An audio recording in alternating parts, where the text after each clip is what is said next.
Welcome to That's Good Sports. I'm BJ, initializing my first and middle name to match the top wide receivers in the draft, Perna. We have a DK, an AJ, a JJ, and even a TJ at tight end. If you don't think the Watt brothers will put a hit out on JJ and TJ, you have been played by the most dangerous family in football royalty since the Mannings. There are a lot of talented wide receivers in this year's draft, and I apologize now for not getting all of them in this episode. I'll save you time on Ridley, who is Calvin Ridley's little brother, by suggesting you watch Calvin Ridley draft prospect videos and then imagine the exact same player, but not as good. Or Parris Campbell, who I'm ignoring because he reminds me of my least favorite celebrity and European city and my least favorite Mad Men character. Sorry, any athlete whose short hops and opening pitch is nixed from my show. So let's take a look at the wide receiver prospects. That's Good Sports.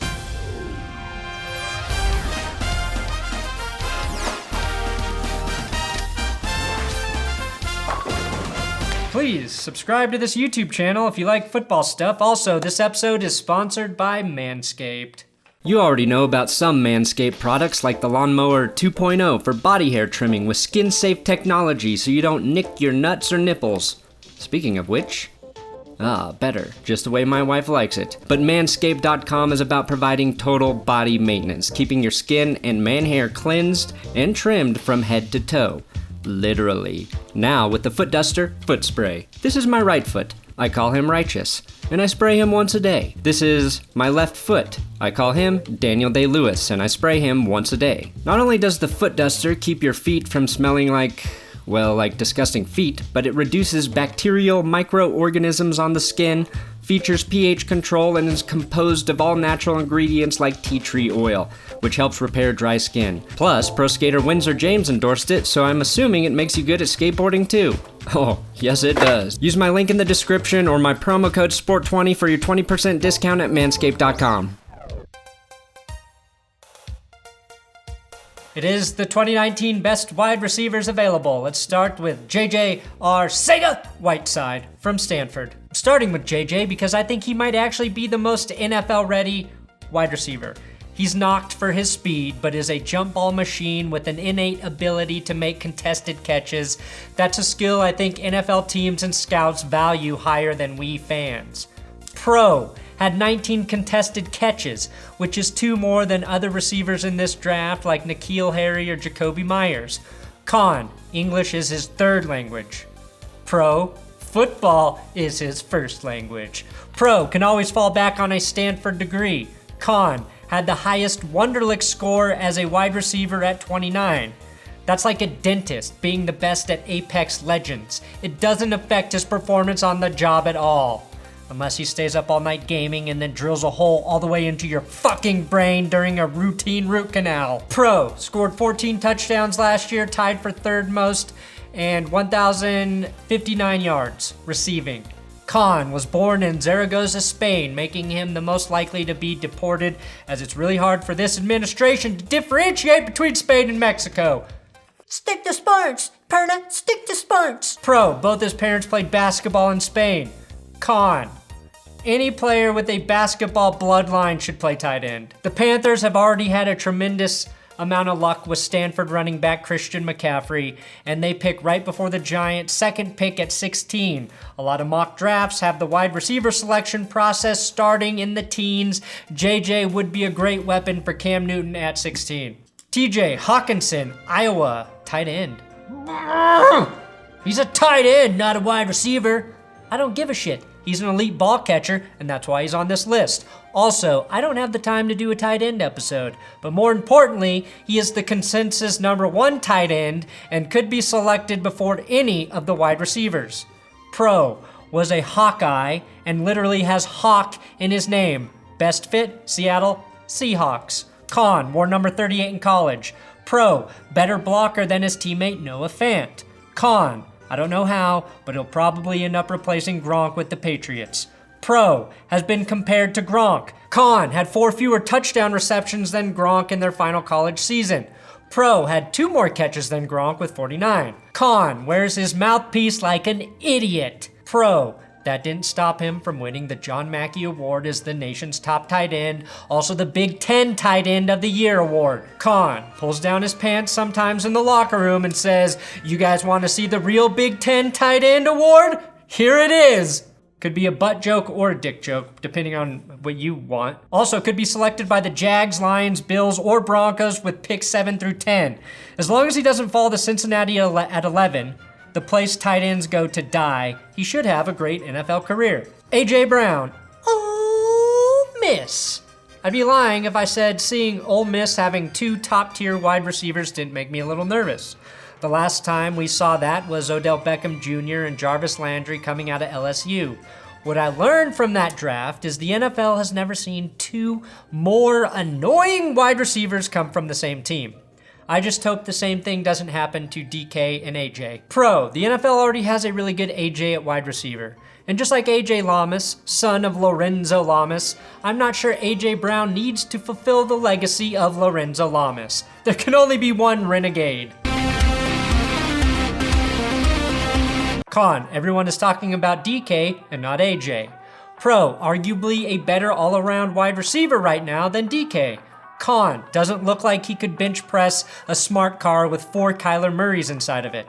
Pro, great route runner, impressive with what he does after the catch, and has the instincts to get open that will translate to the NFL. Pro had 1,252 yards in 2017, 1,320 yards in 2018. Con is from Starkville, Mississippi, and until we know how things end for the Starks in Game of Thrones, this could be a curse. If DK does go before him, and even another receiver, he could benefit by landing on a good team selecting in the mid to late 20s, early 20s, the Steelers, Texans, Eagles, or Colts. DK Metcalf, Ole Miss. DK Metcalf is poised to become the next Gronk-like receiving threat, or the next Tony Mandarich-like draft bust. Metcalf suffered a neck injury in October that ended his 2018 season in Ole Miss.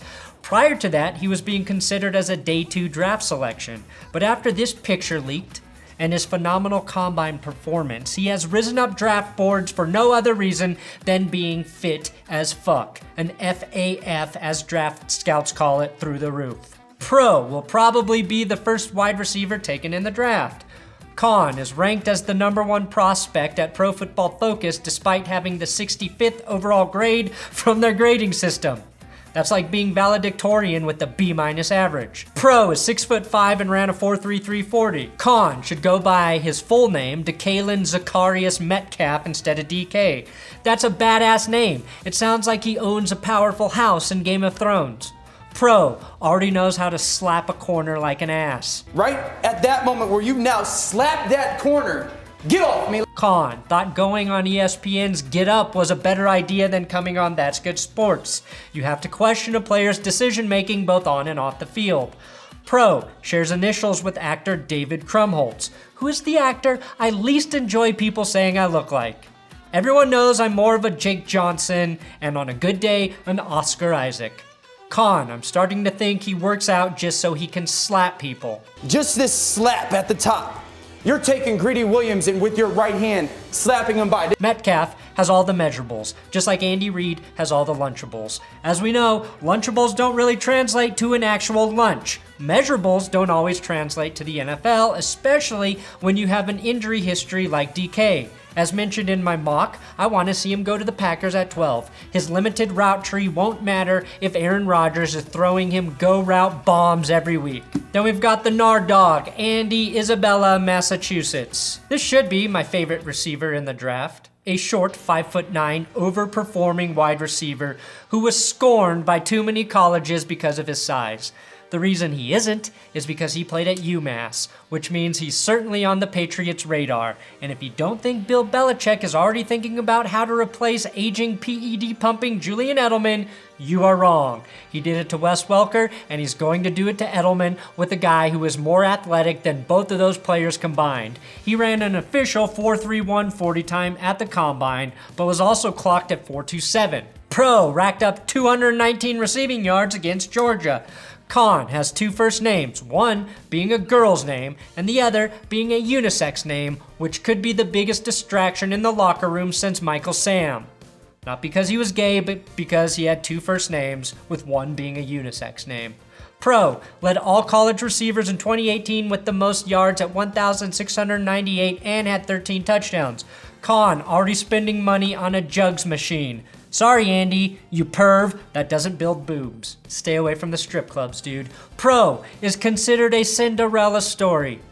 Conn should be considered an Isabella story, the Latin Cinderella. Pro, athletically speaking, is what Julian Edelman would be if he were actually a Hall of Famer.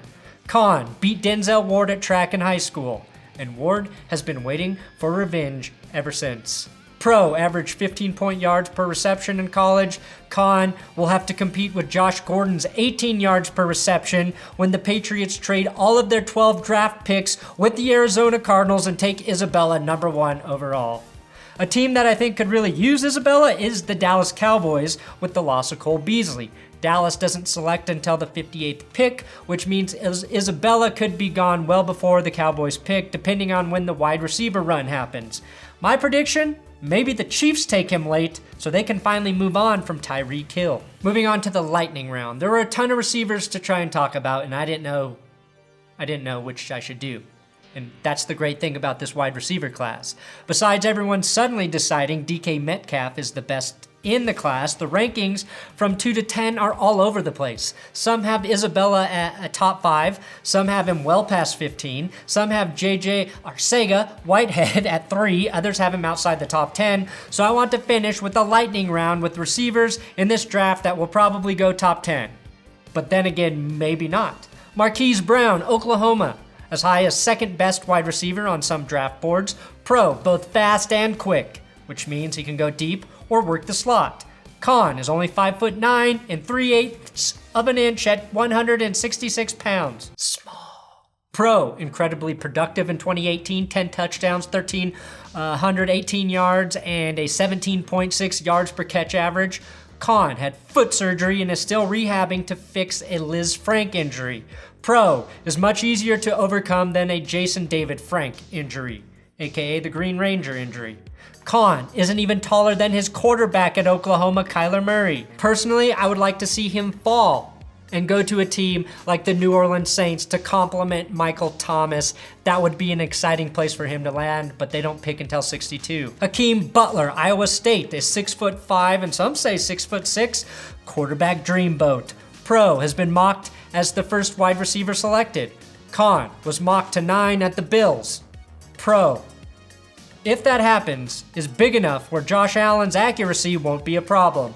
Conn played at Iowa State, which everyone knows is in the Big 12, not the SEC 10. Pro, great production, 9 touchdowns, 1,318 yards in 2018. Pro, he had the most 20-plus yard receptions at 20 of any wide receiver in this draft. NFL fit? Any team that doesn't have a 6'5" wide receiver. Nikhil Harry, Arizona State, could easily be the 3rd wide receiver taken in the draft. He was already featured in my Best Named Players draft episode, which is why he's in the lightning round. Pro, back-to-back 1,000-yard receiving seasons with 8 and 9 touchdowns respectively. Conn never caught double-digit touchdown passes in a single year. Pro, broke 38 tackles in his 3 seasons at Arizona. Conn broke 100 hearts of women he couldn't commit to in college.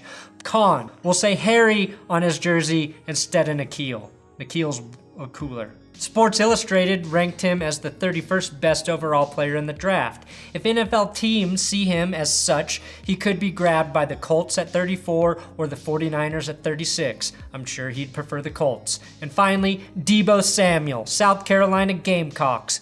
Conn went from 250 yards and 3 touchdowns in 2017 to 882 yards and 11 touchdowns in 2018. Steroids? Probably not. Pro, named after the character Deebo in Friday. Pro had 210 yards and 3 touchdowns against Clemson last year, which was more than Alabama's entire team. Conn, injured basically every year except for last year. Pro, has big hands for a small receiver. Con, majored in retail management, an industry dying faster than newspapers. Gotta question his decision-making ability. Pro, can return kicks, which may actually be a con considering no one actually returns kicks anymore. And that's it. That's as many wide receivers as I want to talk about in one episode, okay? I have absolutely no clue where they will be drafted, but there are a lot of talented players here. And there are some interesting teams with good quarterbacks, the Steelers, the Eagles, the Colts, and Saints, who could all use wide receivers, where some of these guys might go and make huge impacts as a rookie. I'll have a defensive draft episode up tomorrow, and then we can actually do a real fucking draft and talk about real fucking things that happened. I'm getting excited for the draft. Thanks for watching another episode of That's Good Sports. Please subscribe here on YouTube. If you haven't subscribed already, maybe you're dehydrated. You should drink some more water, let that brain start functioning correctly, and subscribe. I'm on Twitter, Instagram, at Brandon Perna if you want to follow me there, and make sure you follow at WillKey6 as well on Twitter. He helps me write football stuff here.